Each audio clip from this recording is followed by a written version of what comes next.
জায়েদ খানের ফোন পানিতে ছুঁড়ে ফেলেন সাকিব।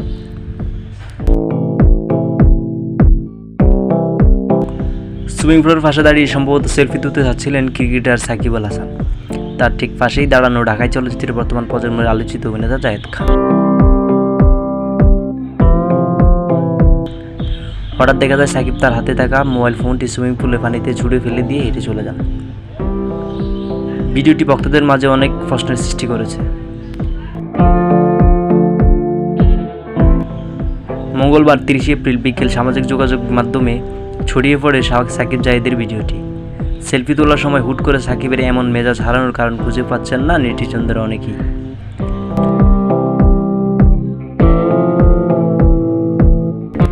ভিডিওটি দেখে ধারণা করা হচ্ছে পানিতে ছুঁড়ে ফেলা ফোনটি জায়েদ খানের।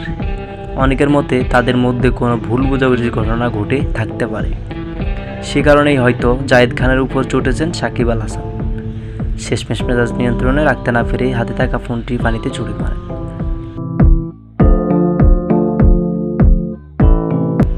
ভিডিওটি ঠিক কোন জায়গায় ধারণ করা হয়েছে তা নিশ্চিত হওয়া যায়নি, তবে ভিডিওটি দেখে বোঝা যাচ্ছে সেটি কোনো রিসোর্ট কিংবা হোটেলের সুইমিং পুল হতে পারে। যদিও অনেকের ধারণা সাকিবের এমন ফোন ছুঁড়ে ফেলা কোনো বিজ্ঞাপনী প্রচারণার অংশ হতে পারে, কারণ সাম্প্রতিক সময়ের প্রচারিত ক্রিকেটারদের বেশ কিছু বিজ্ঞাপন থেকে পাওয়া ধারণা অনুযায়ী এটি বিজ্ঞাপন শুটিংয়ের অংশ হওয়ার সম্ভাবনা বেশি।